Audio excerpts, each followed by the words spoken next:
హెచ్చరిస్తూ వస్తూనే ఉంది. ఈ ప్రపంచ చమురు గ్యాస్ రవాణాలో ఈ జలసంధి అనేది ఒక కీలక పాత్ర పోషిస్తుంది. హర్ముజ్ జలసంధి అనేది ఆల్రెడీ ఒక వార్నింగ్ కూడా ఇచ్చింది. మేము కనుక మూసేస్తే మీకు చాలా ప్రాబ్లం అవుతుంది, మేము అంతకు కూడా తెగిస్తాము అని చెప్పి.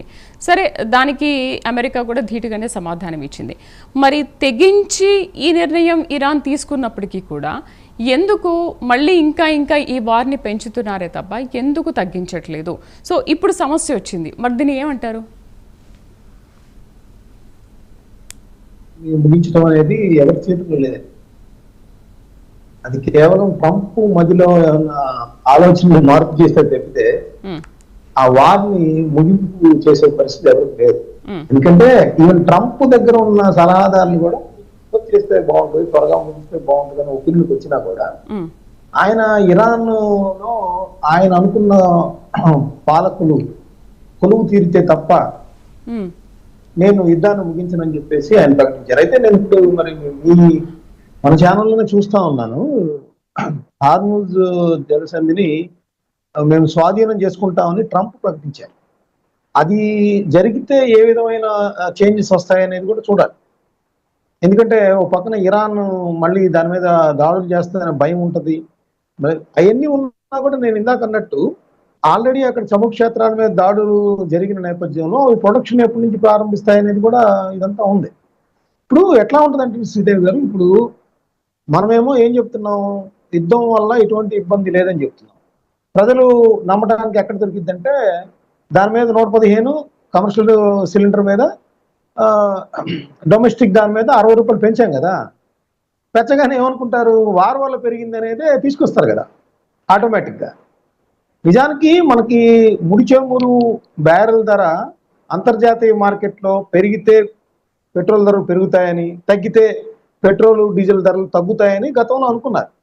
కానీ కేంద్ర ప్రభుత్వం ఆ విషయంలో అక్కడ తగ్గినా పెరిగినా సంబంధం లేకుండా ఆ ధరలు అలానే ఉంచేసింది. ఎందుకంటే ప్రధాన ఆదాయ వనరు కేంద్ర ప్రభుత్వానికి ప్రధాన ఆదాయ వనరుగా మారింది పెట్రోల్ ఉత్పత్తులు అనేవి.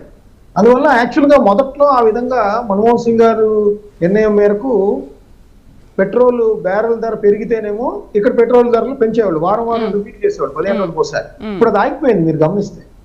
ఎందుకంటే ఇప్పుడు 69 ఉంది మొన్న, ఇప్పుడు 115 అయింది అన్నారు బ్యారెల్ ధర. మరి మనకేం చేంజ్ రాలేదు కదా, రావాలి. నిజానికైతే రివ్యూ చేసుకునేటైతే రావాలి. కానీ నేననేది ఏంటంటే ఖచ్చితంగా ఈ విషయాల్లో మళ్ళీ కేంద్ర ప్రభుత్వం ఇప్పుడే మళ్ళీ అప్డేట్ ఏంటంటే నాదెళ్ల మనోహర్ గారు కూడా ఆల్రెడీ అనౌన్స్ చేశారు, గ్యాస్ నిల్వలు ఏం ఇబ్బంది లేదు ఆంధ్రప్రదేశ్లో, నేను ఇప్పుడే రివ్యూ చేశానని చెప్పేసి ఆయన ఇప్పుడే స్టేట్మెంట్ కూడా ఇచ్చిన పరిస్థితి. సో అది మంచిదే. కానీ ఇప్పుడు ప్రజలు మధ్యలోకి వెళ్ళిపోయింది ఏంటి, 60 రూపాయలు పెరిగిందంట, ఇరాన్ వార్ వచ్చింది, అందువల్ల 60 రూపాయలు పెంచారు. ఇంకోటి కూడా రాష్ట్ర ప్రభుత్వాలు వాళ్ళకి నొప్పి తెలిస్తే కానీ తెలియదనే వాస్తవం తెలియదు అన్నట్టుగా. నిజానికి మా గుంటూరులో ఉంటాం మేము, గుంటూరు నగరంలో ప్రతి వీధిలో కూడా 2-3 ఇడ్లీలు అట్టు అమ్మేవాళ్ళు ఉంటారు, చిన్న చిన్న వర్తక వ్యాపారులు. వాళ్ళందరూ కొన్ని లక్షల మంది ఉంటారు ఆంధ్రప్రదేశ్ మొత్తం మీద. ఈ రోజుల్లో 50-60% ఇంట్లో అందరూ కూడా ఇంకో జాబ్ కూడా చూస్తూ ఉంటారు, 2-3 జాబులు చేస్తూ ఉంటారు. వాళ్ళు వండుకునే వాళ్ళు తక్కువైపోయారు. ఇడ్లీ అట్లు వెంటనే పొద్దున్నే వెళ్ళి తీసుకుంటారు, పిల్లలకు పంపించేస్తారు. సో వాళ్ళ మీద ఇంపాక్ట్ అనేది ప్రతి ఇంట్లో పడిద్ది. వాళ్ళకి గ్యాస్ సిలిండర్లు కొన్ని అనాథరైజ్డ్ గా ఉంటాయి, కొన్ని ఆథరైజ్డ్ గా కూడా ఉంటాయి. కానీ ఇప్పుడు అవి కూడా వాళ్ళకి దొరకడం కష్టమైంది. వాళ్ళు ఏదో గ్యాస్ బాయ్స్ ఉంటారు, వాళ్ళని అడిగి అడ్జస్ట్ చేసుకుంటూ ఉంటారు, మనం చూస్తూ ఉంటాం. ఎందుకంటే అలాంటి అడ్జస్ట్మెంట్ నేపథ్యంలో ఇప్పుడు వాళ్ళందరూ కూడా ఇది ఎక్కడ కనపడదు. ఇప్పుడు హోటల్స్ అంటే అసోసియేషన్ ఉంటుంది, ఆ వెంకటరెడ్డి గారు తెలంగాణ అసోసియేషన్, లేకపోతే విశాఖపట్నం నుంచి బాలకృష్ణ గారు మాట్లాడారు. ఇక్కడ అసోసియేషన్ ఏముండవు, వాళ్ళ ఇంపాక్ట్ డైరెక్ట్ పడిద్ది. ఏంటమ్మా ఇవాళ అట్లా ఇట్లేదు అన్నారు అనుకోండి, గ్యాస్ రావట్లేదు అంటారు. ఎందుకంటే అంత ముందులా కిరోసిన్ కూడా లేదు కదా, ఇప్పుడు కిరోసిన్ కూడా ఎక్కడ దొరకదు. సో ఆల్టర్నేట్ ఉండదు. ఇంకేంటి, ఇండెక్స్ స్టవ్లు పెట్టాలి, కరెంటు, అవి అయ్యే పనులు కాదు.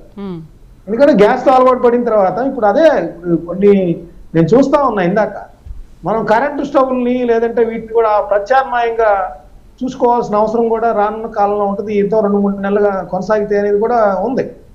ఖచ్చితంగా ఆ పరిస్థితి రాకూడదని కోరుకుందాం. అయితే ఖచ్చితంగా ఎప్పుడైతే ఇప్పుడు డొమెస్టిక్ సిలిండర్స్ 60 రూపాయలు పెరిగిందనగానే ఆటోమేటిక్గా ప్రతి ఇంట్లో కూడా ఒక చర్చ బిగిన్ అవుతుంది. ఇరాన్ లో జరుగుతుంది. ఇప్పుడు దాకా ఇరాన్ యుద్ధం గురించి తెలియని వాళ్ళకి కూడా తెలుస్తుందండి. ఇప్పుడు అందరూ ఫోన్స్ వచ్చాయి కాబట్టి తెలుస్తాయి. కానీ తెలియని వాళ్ళకి కూడా ఇవన్నీ గ్యాస్ సిలిండర్ ధర పెరిగింది అనగానే ఆటోమేటిక్ గా ఇప్పుడు మేమే 877 రూపాయలు, అతనికి ఒక 30 రూపాయలు, 910 రూపాయలు ఇవ్వాలి మనం. ఇప్పుడు 970 రూపాయలు ఇచ్చేవాళ్ళు మా గ్యాస్ వస్తే. సో ఆ ఇంపాక్ట్ డైరెక్ట్ పడింది కదా. ప్రతి మహిళ మీద కుటుంబంలో చర్చ జరుగుతుంది. సో చర్చ జరుగుతుంటే ఏదో వస్తుందంట, మనం జాగ్రత్తగా ఉండాలంట, అన్ని నిత్యావసర వస్తువులు రేట్లు పెరుగుతాయంట, మనం జాగ్రత్తగా ఉండాలి, ఇట్లా చేసుకోవాలి, అట్లా చేసుకోవాలి, ఇంట్లో వేడి నీళ్లు కాసుకునే వాళ్ళు కూడా గేదెలు తెచ్చుకుందాం, ఇంక నుంచి గ్యాస్ వాళ్ళు ఆపేసుకోవాలి, ఇట్లాంటి మార్పులన్నీ వచ్చేస్తాయి. అంటే అట్లా ప్రభుత్వం కూడా ఏంటంటే మీరు ఇట్లాంటి ప్రత్యామ్నాయాలు కూడా చూసుకోండి అని చెప్పడంలో కూడా తప్పలేదు. ఎందుకంటే మరి గ్యాస్ నిల్వలు తగ్గిపోయే అవకాశం ఉంది కాబట్టి మనకి ఆల్టర్నేట్ కూడా చూసుకోవాలి. గతంలో లాగా కట్టెలు దొరకవు ఇప్పుడు. గతంలో ఒక వీధికి ఒక కట్లెట్టి ఉండేది, ఈ రోజు లేదు. గతంలో మూల మీదకి వెళ్తే కిరోసిన్ దొరికేది, బ్లాక్ లోనో వైట్ లోనో, ఇప్పుడు అది లేదు. ఇంకా ఉందేంది అంటే గ్యాస్, లేదంటే కరెంటు మీద వండుకోవడం, రెండే ఉన్నాయి. మళ్ళీ కట్టెలు పొయ్యి పెట్టుకొని మనం పొగ్గొట్టాలు పెట్టుకొని ఊరే పరిస్థితి లేదు కదా. ఖచ్చితంగా చిన్న చిన్న గుడిసెల్లో ఉండే వాళ్ళలో కూడా టీవీ, ఫ్రిడ్జ్ ఇవన్నీ కూడా కొంచెం సాధారణం అయిపోయాయి. గ్యాస్ అనేది కూడా సర్వసాధారణం. ఏసీ కూడా లగ్జరీ కాదు, ఏసీ కూడా లగ్జరీ కాదు. ఇంటికి ఒక ఏసీ ఉంటుంది, వాళ్ళు తక్కువ అది వాడు ఈఎంఐలను పెట్టుకుంటారు.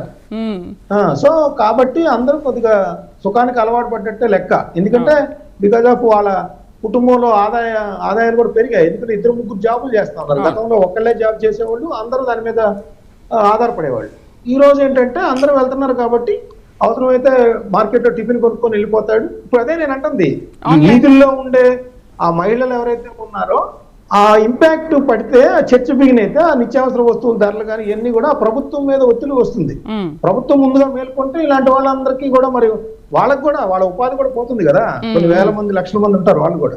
సో వాళ్ళ గురించి కూడా ఆలోచించాలి. అదేవిధంగా ప్రత్యామ్నాయ మార్గాలు ఒకవేళ ఇంకా 2-3 నెలల పాటు కొనసాగితే ఎలాంటి పరిస్థితి వస్తుంది ఏంటి అనేది కూడా మనం అందరం మానసికంగా సిద్ధం అవ్వాలనే విషయాన్ని కూడా తెలియజేసినప్పుడు ఏమైందంటే ఈ బ్లాక్ మార్కెటర్లకి అంతగా అవకాశం ఉండదు. లేదంటే వాళ్ళ ఆదాయం కోసం పెంచుకోవడం కోసం వాళ్ళు భయాందోళనలు మరింత స్ప్రెడ్ చేస్తూ ఉంటారు, రూమర్స్ స్ప్రెడ్ చేస్తూ ఉంటారు, అయిపోతుందంటే. సో దాని మీద ప్రభుత్వాలు కూడా జాగ్రత్త వహించాల్సిన అవసరం అయితే ఉంది. అంటే గ్రౌండ్ లెవెల్లో నేను ఎక్కడ సమస్య ఉంది అనేది దాదాపుగా మీకు ప్రభుత్వం మన చర్చ చూడటం ద్వారా వాళ్ళు కూడా తెలుసుకుంటారనైతే ఇవన్నీ చెప్పారు, కేంద్ర స్థాయిలో ఎలా ఉంటాయనేది. రాధా గారు, యుద్ధం ఎక్కడ జరిగినా కూడా